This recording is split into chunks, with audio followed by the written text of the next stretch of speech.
The heavy oak door clicked shut, the sound echoing the final brutal closing of a chapter in Christina Beaumont's life. Outside, the cold November rain began to fall, plastering strands of her hair to her tear-streaked face. One hand rested on the slight curve of her belly, a secret promise she now had to protect alone. She had just been cast out from the Devereux dynasty, the family she had married into, with nothing but the designer clothes on her back and a heart shattered into 1,000,000 pieces. They called her a gold digger, a liar, a disgrace. They had no idea they had just thrown away their future. And they certainly never imagined that the next time they saw her, it would be at their own gala, where she would hold all the power. This is the story of how a woman with nothing rose to have everything and claimed the most satisfying revenge imaginable. The Devereux estate wasn't a house.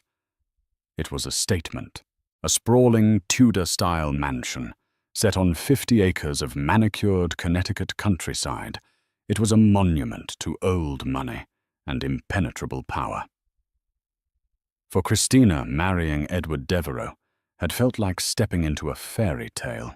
He was handsome, charming, the heir to the Devereux global shipping fortune. She was an art history graduate with a sharp mind, a kind heart, and a background that was, in the eyes of his family, unforgivably ordinary. Their first year of marriage was a whirlwind of galas, European holidays, and lavish dinners. Christina tried to fit in. She learned which fork to use, how to engage in polite but meaningless conversation about yachting seasons and stock portfolios. She smiled gracefully when Edward's mother, Genevieve Devereux, would make thinly veiled comments about her humble origins. "It's remarkable, Christina, how you've adapted," Genevieve once said over tea, her voice as crisp and cold as the porcelain cup she held. "Some flowers, you see, simply aren't meant for a greenhouse. They wither under the pressure." Christina knew it wasn't a compliment. It was a warning. Edward, for his part, seemed oblivious. He loved Christina, or at least he loved the idea of her. She was his beautiful, intelligent wife, a welcome reprieve from the stuffy, arranged matches his mother had proposed. "Don't mind Mother," he'd say, kissing her temple. "She's from a different era. She'll come around." But she never did.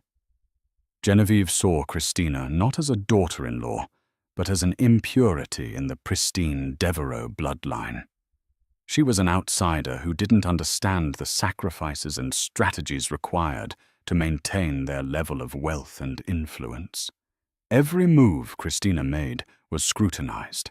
Every opinion she voiced was dismissed. The pressure began to erode the foundations of her marriage. Edward, so confident in public, was weak-willed under his mother's influence. He began to parrot Genevieve's criticisms, disguised as loving advice. "Perhaps you shouldn't have worn that dress, darling. It's a bit bold for the fundraising committee," he'd murmur after an event. Or, "Mother was just saying that your views on the museum's new acquisition were a little unsophisticated. It's best to leave that talk to the experts." Christina felt herself shrinking. The vibrant, confident woman she had been was being slowly sanded down into a pale, accommodating reflection of what a Devereux wife was supposed to be. The gilded cage was beautiful, but it was a cage nonetheless, and its bars were closing in. Then everything changed. A wave of morning sickness, a doctor's appointment filled with nervous hope, and finally a confirmation. She was pregnant. Christina was ecstatic. This, she thought, would be the bridge. A child, a Devereux heir, would surely melt Genevieve's icy heart and solidify her place in the family. It would give her and Edward a shared purpose, a bond that his mother couldn't break. She planned a special dinner to tell Edward. She wore the dress he loved, cooked his favorite meal herself, a small act of rebellion against the household staff, and waited for him with a fluttering heart. When she showed him the positive pregnancy test, his face broke into a rare, genuine smile that reached his eyes. He lifted her into the air, laughing. "A son," he proclaimed. "A new heir for Devereux Shipping." "Or a daughter." Christina laughed back, her happiness bubbling over. "A strong, brilliant girl." "Yes, of course," he said, his enthusiasm slightly dimmed. "Whatever it is, it's wonderful." They decided to tell Genevieve the next day at the family's formal Sunday brunch. The dining room was silent, except for the clinking of silver on china. Genevieve sat at the head of the long mahogany table, a queen surveying her court. Edward cleared his throat, his hand finding Christina's under the table. "Mother, we have some rather wonderful news. Christina is pregnant." A heavy silence descended. Genevieve placed her fork down with meticulous precision. She didn't look at Christina. Her gaze, cold and calculating, was fixed on her son. "Are you certain?" she asked, her voice flat. "Of course we're certain," Edward said, his bravado wavering. "We've been to the doctor." Genevieve finally turned her eyes to Christina. There was no joy, no warmth, only a chillingly thorough assessment. It was as if she were examining a piece of livestock. "I see," she said slowly. She dabbed her lips with a linen napkin. "Well, we will have to make the necessary arrangements." And with that, she turned the conversation to the upcoming polo match, leaving Christina's heart a cold, heavy stone in her chest. There would be no celebration. There would be no acceptance. This wasn't a grandchild to her. It was a complication, an arrangement to be managed. The fairy tale was over, and the nightmare was just about to begin. Christina squeezed Edward's hand, seeking reassurance, but his grip was limp. He was already retreating, leaving her to face the coming storm alone. The weeks following the announcement were a masterclass in psychological warfare orchestrated by Genevieve Devereux. The matriarch's disapproval manifested not in loud arguments, but in 1,000 subtle cruelties. She would forget to include Christina in family plans, make casual remarks about the importance of strong bloodlines in front of guests, and hire a new household manager. A severe woman named Ms. Finch, who reported Christina's every move directly back to her. Christina tried to talk to Edward, to make him see what was happening. "Your mother is trying to push me out, Edward. Can't you feel it? You're being hormonal, darling," he'd say, distracted, scrolling through stock reports on his tablet. "Mother is just protective of the family. This is a big change for everyone." But Christina knew it was more than that. She started to notice Genevieve in hushed, intense conversations with the family's lawyer, Robert Pike. She saw Ms. Finch observing her with an unnerving focus. A sense of dread began to coil in her stomach, a constant companion to the morning sickness. The trap was sprung on a Tuesday afternoon.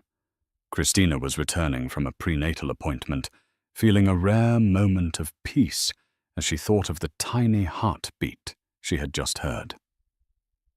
As she walked into the grand foyer of the estate, she was met not by a welcoming butler, but by Edward Genevieve and Robert Pike, the lawyer.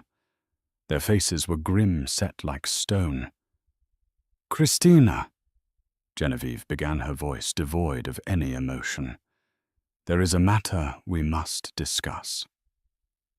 On the marble-topped table in the center of the room was a file. Genevieve opened it with a theatrical flourish. Inside were photographs. Blurry, long-lens shots of Christina having lunch on a cafe patio with a man. "Who is this Christina?" Edward demanded, his voice tight with an anger that felt rehearsed. Christina squinted at the photos, her mind racing. That's Leo. Leo Vance. He was a classmate in my art history program. I ran into him last week and we had coffee. I told you about it. You told me you were meeting an old friend. Edward spat, jabbing a finger at a picture. This doesn't look like just friends. The photo was cleverly angled, making the friendly hug they'd shared upon parting look like a passionate embrace. Edward, that's ridiculous. It's a misleading photo, she pleaded, looking from his furious face to Genevieve's smug one. I have nothing to hide. You can call him— Oh, we did, Genevieve said smoothly. Or, rather, our investigator did. It seems Mr. Vance has quite the reputation.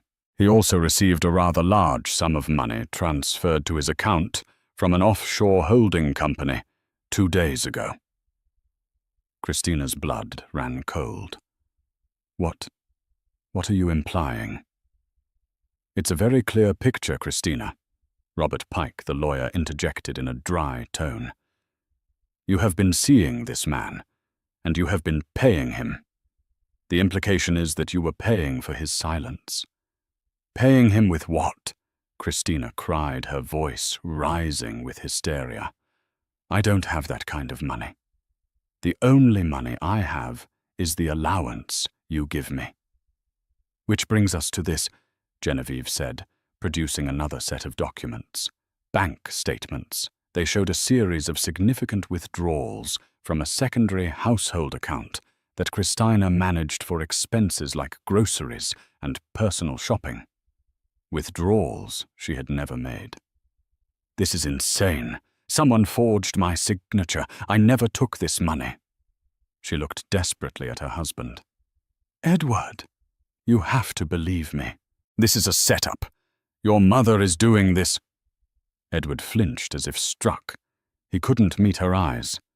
Mother would never. Why would she? Because she's hated me from the day I met you.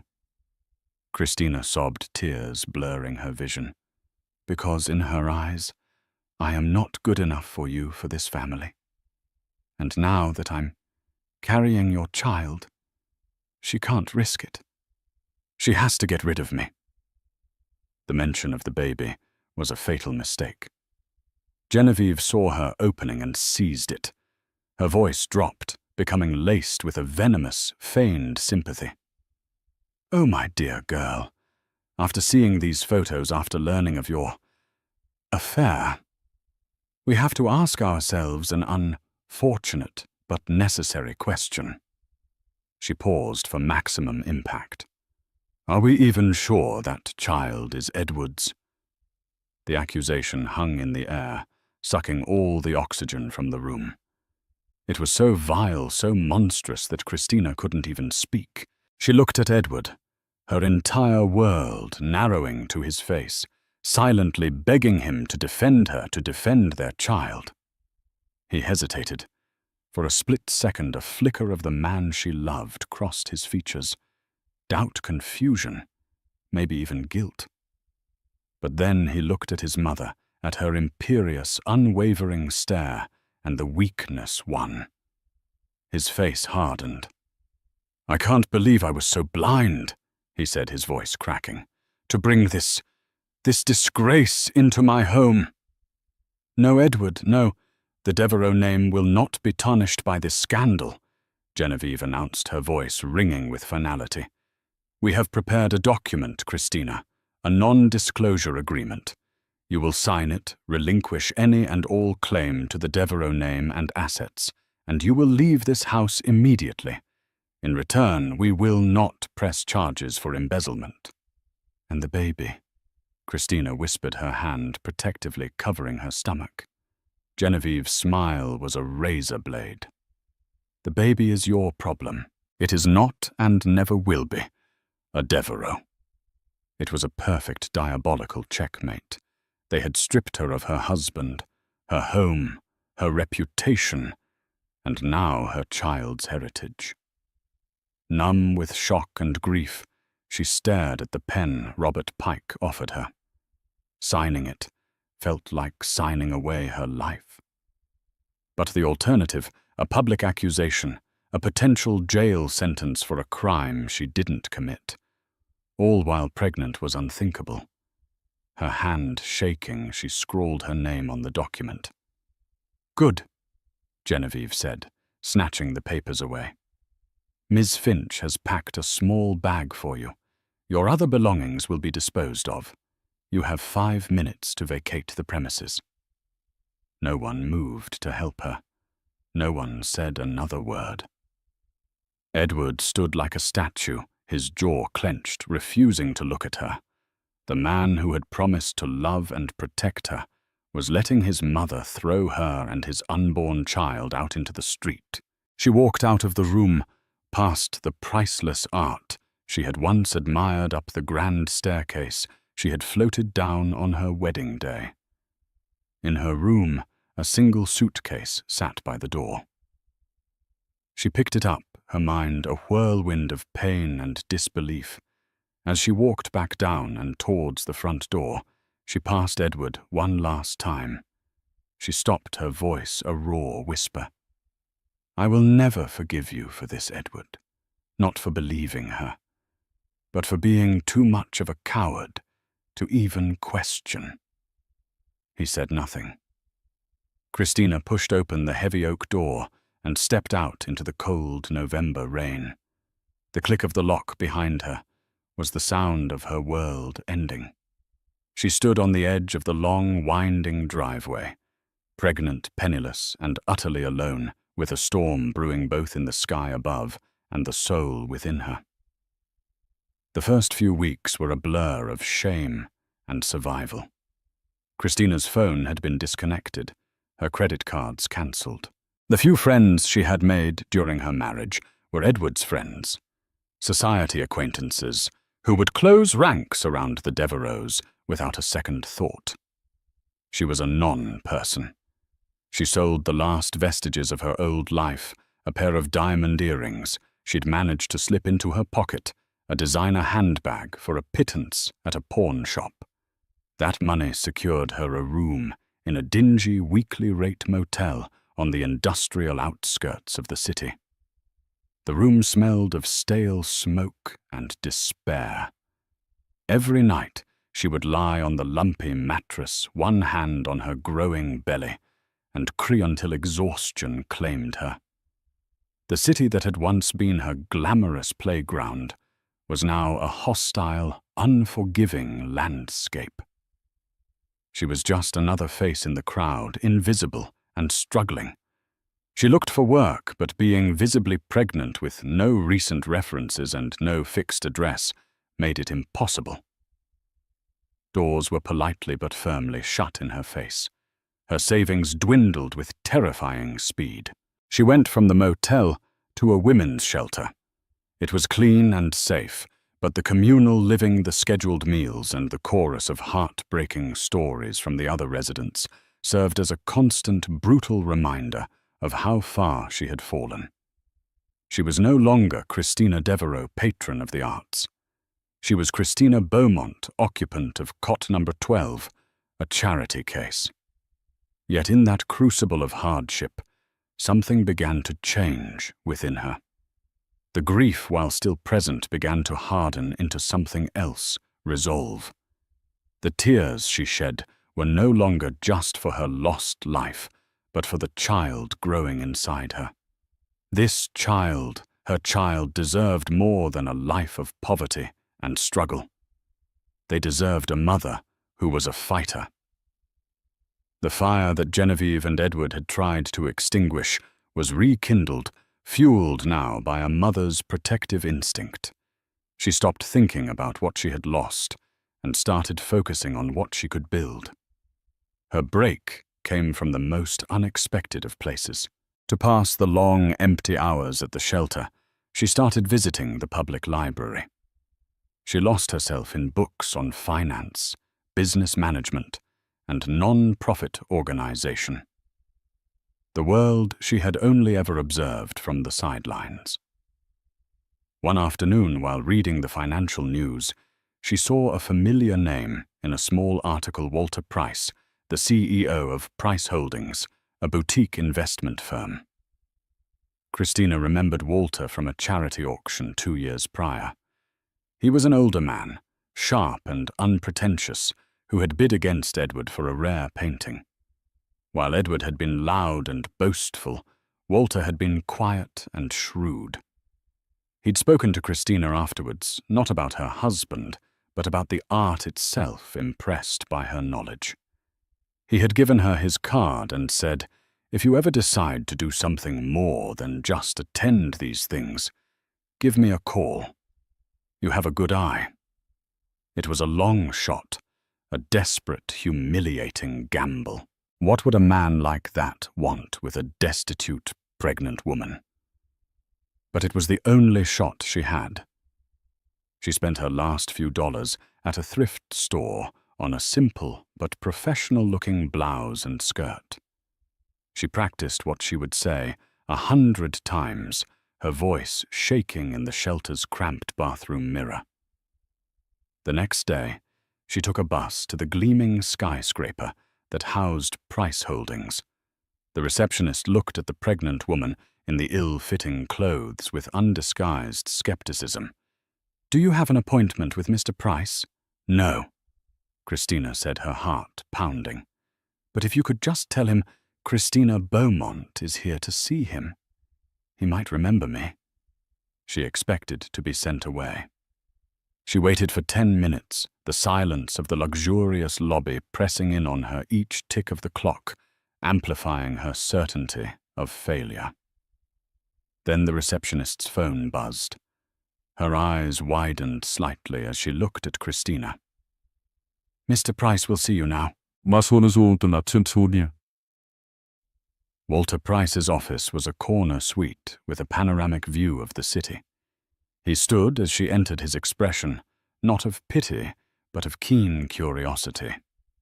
"Mrs. Devereux," he said, his voice calm, "although I see from the society pages that you are no longer using that name. Please sit."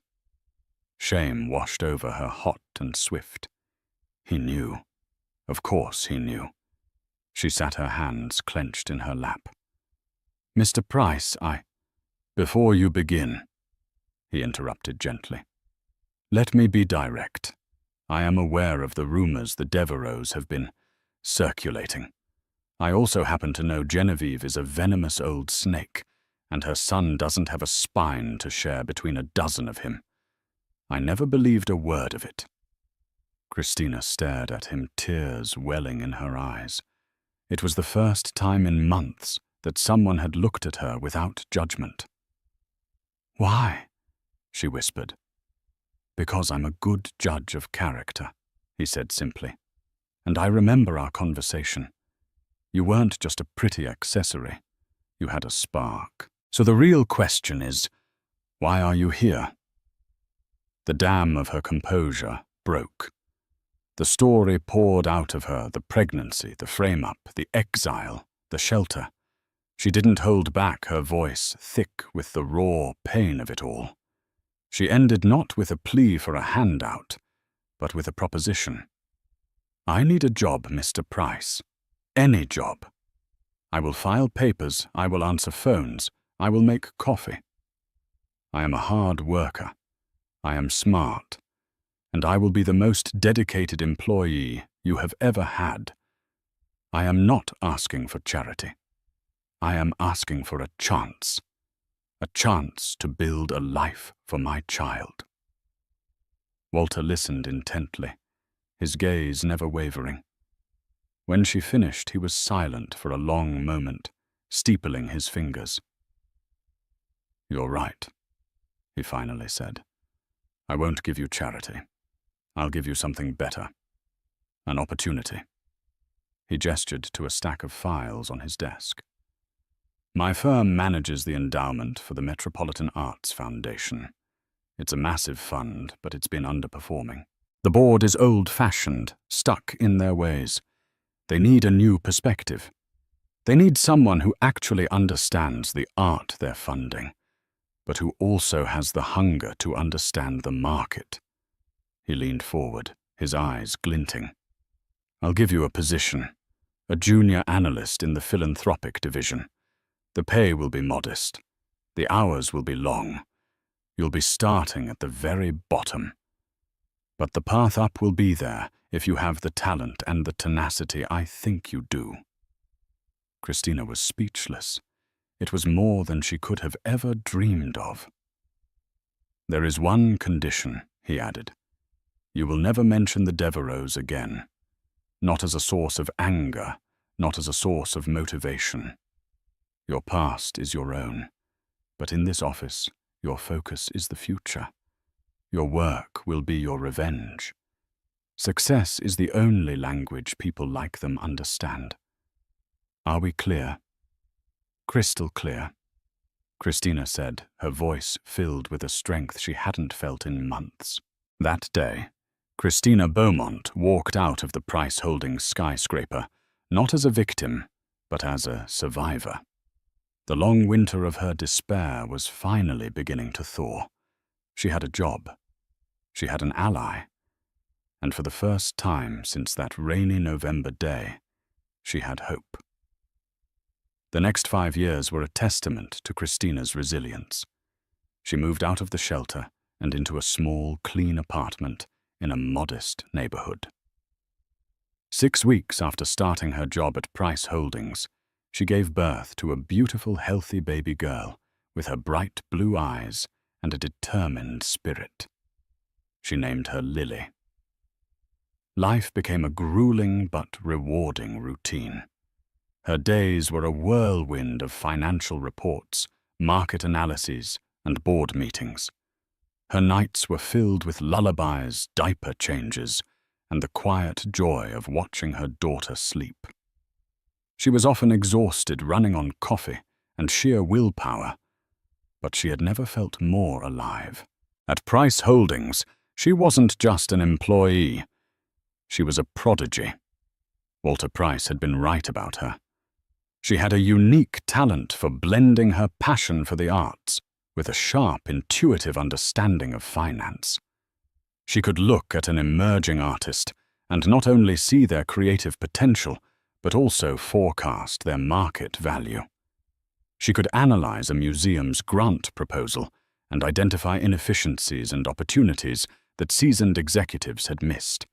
She started at the bottom, fetching coffee and making copies, but her insightful memos and meticulously researched reports quickly got her noticed. She wasn't afraid to challenge the status quo, to question the old guard way of doing things at the Metropolitan Arts Foundation. Her ideas were initially met with resistance from the stuffy, entrenched board members, but Walter always had her back, and her results were undeniable. Under her guidance, the Foundation's endowment began to grow at an unprecedented rate. She championed investments in bold contemporary artists, diversified the portfolio, and created community outreach programs that brought art to underserved neighborhoods. She was transforming the Foundation from a staid, passive institution into a dynamic force in the cultural world. Her rise was meteoric, from junior analyst to portfolio manager, from manager to director of philanthropic strategy. With each promotion came more responsibility, more respect, and a better life for her and Lily. She moved into a larger apartment, then a comfortable brownstone. She enrolled Lily in the best schools. They traveled not to the glitzy resorts of her past life, but to the great museums of Florence, Paris, and Amsterdam, where Christina would share her love of art with her daughter. Through it all, she never spoke of the Devereaux. She followed Walter's advice and poured all of her energy into her work and her daughter. She built a new circle of friends, colleagues who admired her intellect, other single mothers from Lily's school who respected her dedication. Her past was a locked room, the key thrown away. But that didn't mean she forgot. In quiet moments, the memory of that cold, rainy day would return. The echo of the lock clicking shut, the chilling indifference in Edward's eyes, the cruel triumph on Genevieve's face. The pain had faded into a scar, but the scar served as a reminder. It wasn't about revenge anymore, not in the petty sense. It was about proving them wrong. It was about building a life so full and successful that their world, their judgment, their very existence became irrelevant. After 5 years of relentless work, Walter Price, now in his late 70s, decided to retire. He called Christina into his office, the same office where she had arrived, desperate and pregnant, all those years ago. The board of the Metropolitan Arts Foundation held their annual vote yesterday. He said, a proud smile on his face. It was unanimous. They have offered you the position of chairwoman of the board. Christina sank into the chair opposite him, stunned. Chairwoman. It was the most prestigious, powerful position in the city's philanthropic arts community. The chairwoman set the entire agenda, controlled the budget, and was the public face of the foundation. Walter, I don't know what to say. Say yes, he said, his eyes twinkling. You've earned this, Christina. You rebuilt this foundation from the inside out. You are the only person for the job. Tears filled her eyes, not of sadness, but of profound, overwhelming gratitude. She thought of the woman in the thrift store blouse, begging for a chance, and she thought of the woman she was now. Yes, she said, her voice firm. Of course I'll say yes. A week later, a large cream-colored envelope arrived at her office. The calligraphy was elegant, the card stock thick and expensive. Her assistant, a bright young woman named Sarah, placed it on her desk. This just came by messenger, Ms. Beaumont. It looks important. Christina picked it up. The embossed crest at the top was instantly recognizable. It was the symbol of the Devereux family. Her heart gave a sudden hard jolt. She slit it open with a letter opener, her hand perfectly steady. Inside was an invitation. Genevieve and Edward Devereux request the pleasure of your company at the 50th Annual Devereux Charity Gala, benefiting the Metropolitan Arts Foundation. At the bottom, a note was scrawled in Genevieve's spiky handwriting. As you are the new chairwoman, your attendance is of course expected. We look forward to welcoming you. Christina stared at the invitation. The Devereux Charity Gala. The glittering jewel in their social crown, the one event they used to cement their status as philanthropic titans, and it benefited her foundation. For years, the Devereux family had been the largest single donor, a fact that gave them immense influence over the board. But now she was the board. A slow smile spread across Christina's face. It wasn't a smile of malice or glee. It was a smile of pure, unadulterated power. They had no idea. In their arrogance, they had likely not even bothered to learn the full name of the new chairwoman they were inviting. They just knew a new person was in charge. They were expecting a stranger. They were about to get a ghost.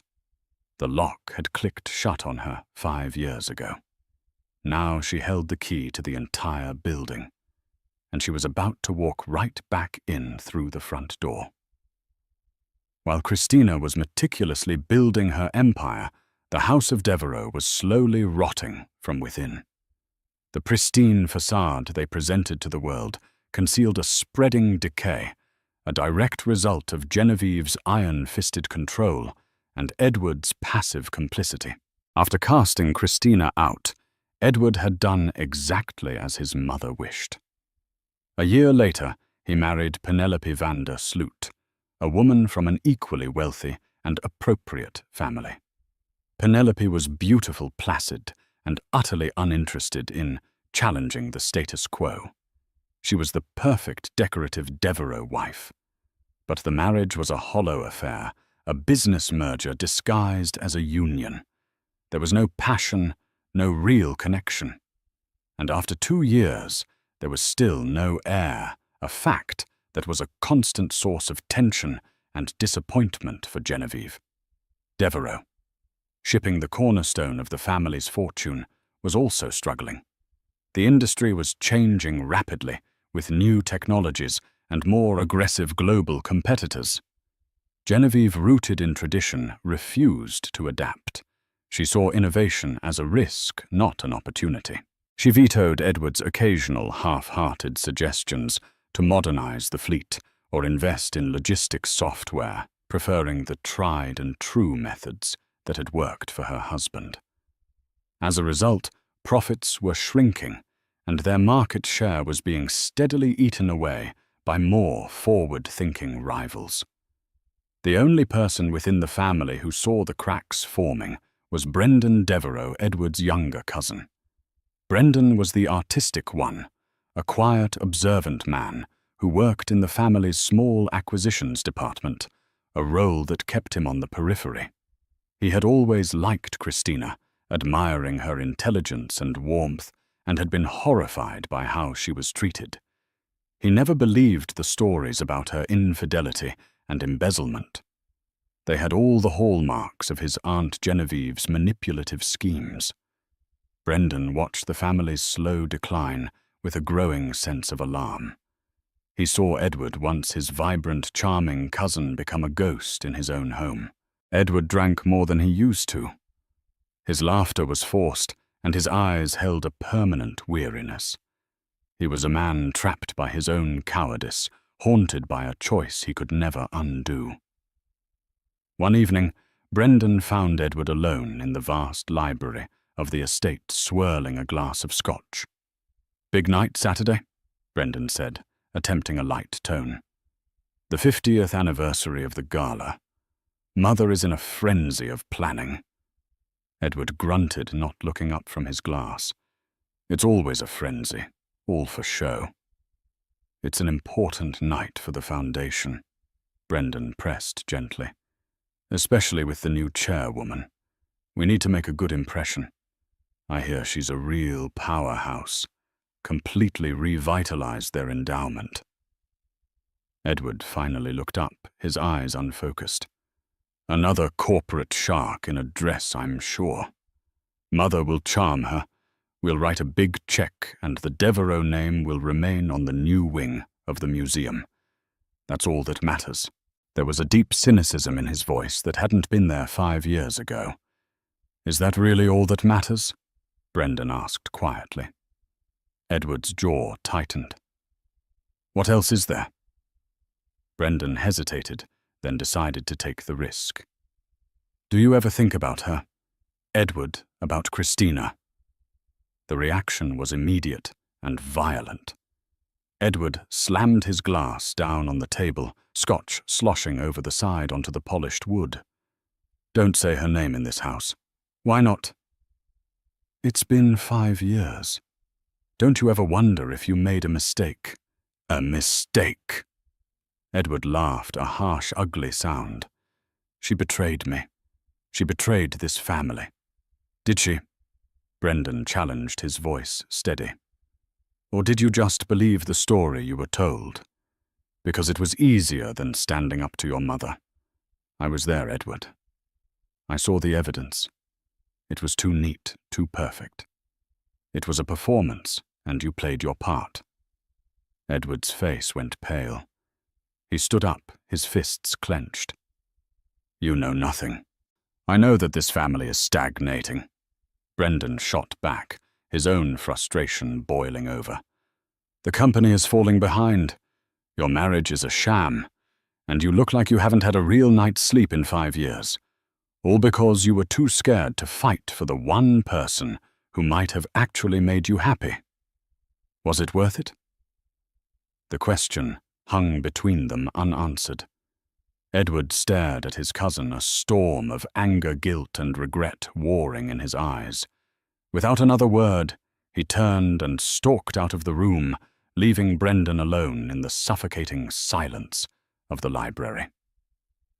Brendan knew the truth. The Devereux family wasn't a pillar of strength. It was a house of cards. Their reputation, their influence, their very fortune was built on a fragile foundation of public perception.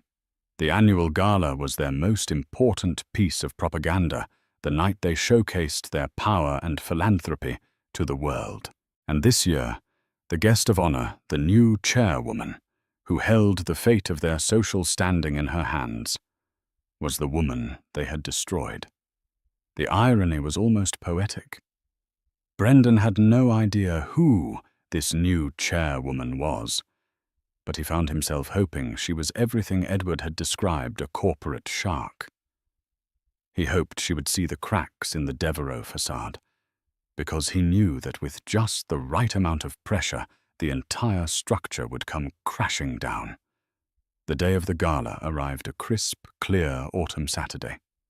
For Christina, the morning was a study in serene focus. While Genevieve Devereux was terrorizing florists and caterers across town, Christina was in a sunlit park with Lily pushing her on a swing. "Higher, mummy, higher!" Lily squealed her laughter like wind chimes. Christina smiled a genuine, uncomplicated expression of joy. This was her reality. This was the life she had built. The little girl with the bright, curious eyes was her anchor, her purpose. The Devereux, the gala, the coming confrontation. It all felt like a scene from a movie, detached from the beautiful, tangible truth of this moment. "Are you excited for your fancy party tonight?" Lily asked as they walked home holding her mother's hand. "It's a work party, sweetie," Christina said, ruffling her hair. "But yes, I suppose I am a little excited." Excited wasn't the right word. She felt a strange electric calm, the kind a chess master feels when they see the entire board and know with absolute certainty that checkmate is only a few moves away. That afternoon, she prepared her strategy. For years, she had quietly gathered information. Brendan Devereux, racked with guilt, had become an anonymous source. A few months after Christina had started at Price Holdings, he had found a way to contact her through a discreet third-party lawyer. He'd fed her snippets of information, whispers of the shipping company's financial troubles, details of Genevieve's increasingly desperate measures to maintain their image the shell company used to pay off Leo Vance the forgeries on the bank statements. Christina had it all compiled in a slim, secure digital file, a bomb waiting to be detonated. Her plan wasn't to scream or cause a scene. That was Genevieve's style. Hers would be quiet, precise, and utterly devastating. She would let them welcome her fate, and unknowingly hand her the microphone and the stage from which she would dismantle their world. As evening fell, her apartment transformed into a headquarters for her grand return. A professional hairstylist and makeup artist hired for the occasion worked their magic, but Christina was no longer the ingenue trying to fit in. She directed them with a clear vision. The look was not to be soft or romantic. It was to be powerful. Sleek, sophisticated, and untouchable. Her dress was the final piece of armor. She had purchased it herself from a young avant-garde designer she had discovered through one of the foundation's grants. It was a masterpiece of midnight blue silk that clung to her figure. It was elegant and severe with a sharp architectural neckline. It was the dress of a woman who was not attending a party, but closing a deal. When she was finally ready, she stood before the full-length mirror. The woman staring back was a stranger to the frightened girl who had cried in the rain 5 years ago. Her eyes, expertly lined, held no trace of fear, only a steely, resolute intelligence. Her hair was swept back in a chic, severe chignon. Around her neck was a single piece of jewelry, a necklace of interlocking platinum circles, a gift from Walter Price, symbolizing strength and continuity. Her babysitter arrived, a kind older woman named Mrs. Gable. Lily ran to give her mother a hug, careful not to wrinkle the silk. "Wow, Mummy," she breathed, looking up in awe. "You look like a queen." Christina knelt down, her expression softening. "Thank you, my love." She kissed Lily's forehead. "You are the reason for all of this. Never forget that." As the sleek black car she had summoned pulled up to her brownstone, her phone buzzed. It was a text from an encrypted number. "Brendan. He knows. Someone on the Foundation's junior board mentioned your full name to him an hour ago. He and Genevieve are waiting. Be careful." Christina's heart didn't race. Her calm didn't waver. A small, grim smile touched her lips. So the element of complete surprise was gone. It didn't matter. In fact, it might even be better this way. Let them sweat. Let them wait in dread for the ghost they thought they had banished forever. "To the Devereux estate," she told the driver, her voice even and cool. The car pulled away from the curb, leaving her warm, happy home behind and plunging into the cool darkness of the night. She was heading back into the gilded cage, but this time she wasn't the captive. She was the hunter. The long, winding driveway of the Devereux estate was just as she remembered it, lined with ancient oak trees and flickering gaslights. But tonight it didn't inspire awe. It looked like a path to a mausoleum. When the car door was opened by a valet, a hush fell over the immediate area. The guests arriving clad in their jewels and tuxedos all turned to look. Christina emerged from the car, not with the tentative uncertainty of her past self, but with the fluid, deliberate size of a woman who owned every room she entered. She ascended the stone steps, the midnight blue of her dress a stark contrast to the warm glow emanating from the open doors. And there, in the grand foyer, where her life had been destroyed, stood Genevieve and Edward Devereux. Brendan's warning was correct. Their faces were masks of controlled shock. Genevieve's polite socialite smile was frozen, brittle as glass. The color had drained from Edward's face, leaving him looking ashen under the brilliant light of the chandelier. He stared at her as if he had seen a spectre, his eyes wide, with a mixture of disbelief, fear, and something else, a flicker of an old, buried longing.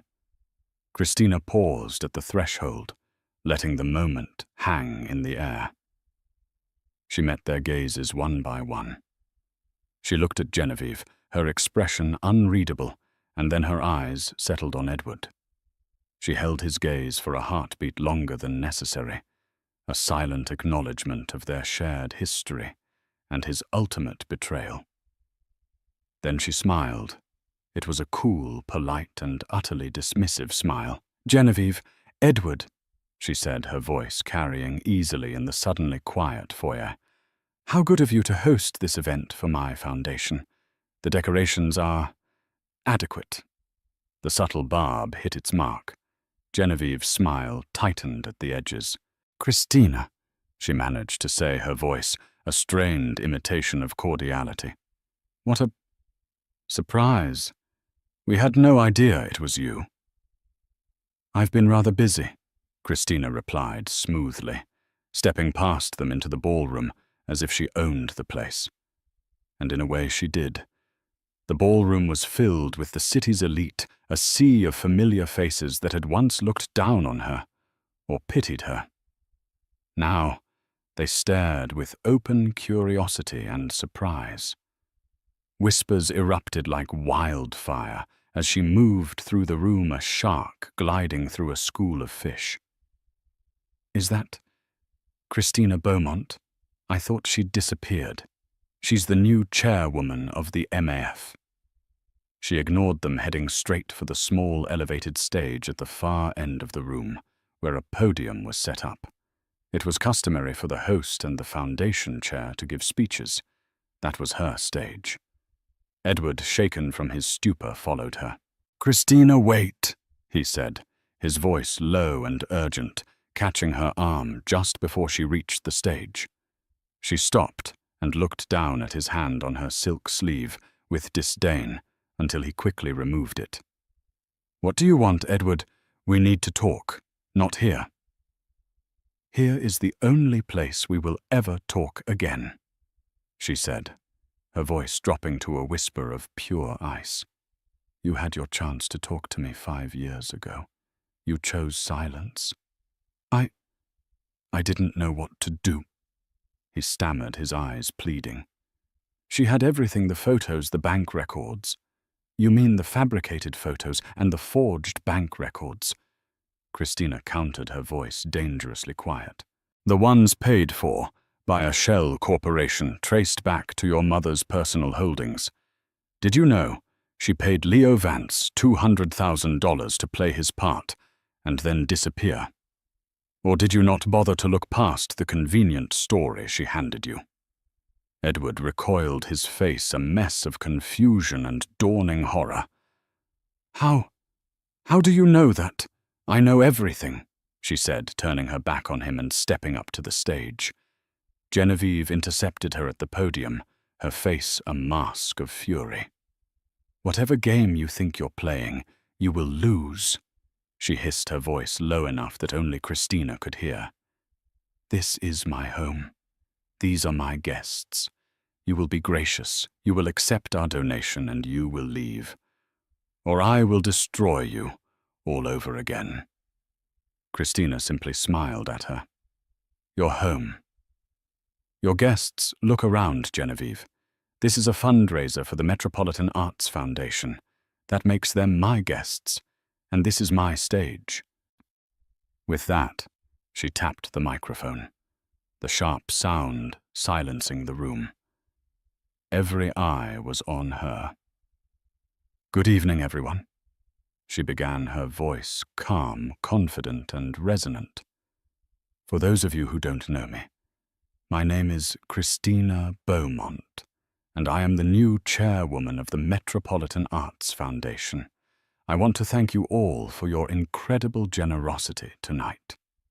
And of course, a special thank you to our hosts, the Devereaux family." She paused, letting her gaze sweep over the crowd before landing once again on Genevieve and Edward, who stood frozen at the foot of the stage. "For 50 years, the Devereaux name has been synonymous with philanthropy in this city," she continued, her tone even. "They have built a legacy on the foundations of integrity and community support. But legacies like the grandest of houses must have strong, honest foundations. Otherwise, they are nothing but hollow facades destined to crumble." A nervous murmur went through the crowd. This was not the standard fawning speech they were used to. "Tonight, I am announcing a new initiative for the foundation, the Truth in Philanthropy Fund. From this day forward, our foundation will only partner with individuals and corporations who meet the highest standards of ethical conduct, both publicly and privately. We will be conducting a full, transparent review of all our major donors, because true charity is not about writing a check to polish a tarnished name. It's about genuine integrity." She looked directly at Genevieve. "It's about not framing an innocent person to protect a bloodline. It's about not disowning your own flesh and blood out of spite and fear." Gasps rippled through the ballroom. Genevieve's face was a deathly white. Edward looked like he was about to be sick. 5 years ago, Christina's voice rang out clear and strong. "I was cast out of this very house, pregnant and penniless, accused of crimes I did not commit. The people who did that to me are standing before you tonight, asking for your applause." She let that sink in. The silence was absolute suffocating. "But this isn't a story of victimhood," Christina declared, her voice rising with power. "This is a story of resilience. I built a new life. I built a career. And I have raised a wonderful, brilliant 5-year-old daughter on my own. The Devereaux thought they were throwing me to the wolves. They didn't realize I would return leading the pack. She raised her glass. So I ask you to join me in a toast, not to the Devereaux, but to the truth, to second chances, and to the enduring power of a woman who was told she was worthless, but who proved she was priceless. To the future of the Metropolitan Arts Foundation, a future of transparency and honor. She drank from her glass. For a moment, nobody moved. Then in the back, an older woman began to clap. Then another person, and another. Soon the entire ballroom, save for a few of Genevieve's closest cronies, erupted in thunderous applause. They weren't just clapping for her speech. They were clapping for her story, for her unbelievable strength. Amid the ovation, Christina stepped down from the stage. She walked past Genevieve, whose face was a mask of utter impotent rage, and past Edward, who was staring at her with a look of such profound regret, it was almost pitiable. She didn't spare them another glance. Her work was done. She hadn't needed to show them the evidence she'd collected. The truth spoken from a position of unassailable power was bomb enough. The Devereaux legacy wasn't just cracked, it was shattered. The whispers would become headlines by morning. Their social standing was annihilated. Their business, already fragile, would likely not survive the scandal. Christina Beaumont walked out of the Devereaux mansion and into the cool, clean night air, leaving the ruins of her past behind her for the final time. She hadn't just gotten revenge.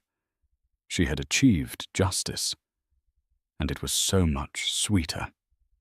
Christina's speech at the gala was more than just a moment of personal victory. It was a seismic event that reshaped the city's social and philanthropic landscape. The Devereaux empire crumbled with astonishing speed. Their stocks plummeted long-time business partners, severed ties, and they became social pariahs overnight.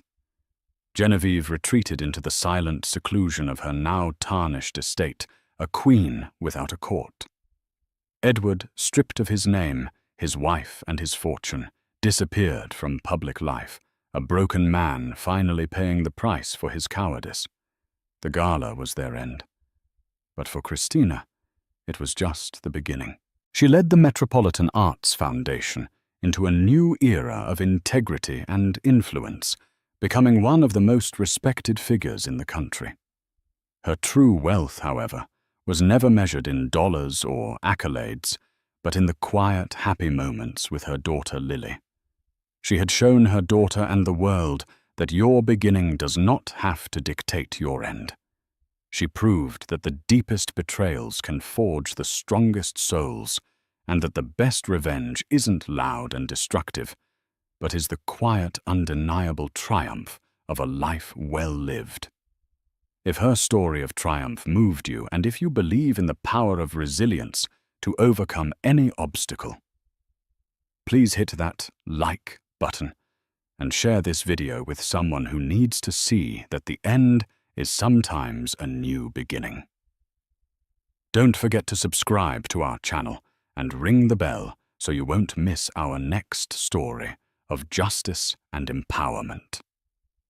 What part of Christina's journey resonated with you the most? Let us know in the comments below. Thank you for listening.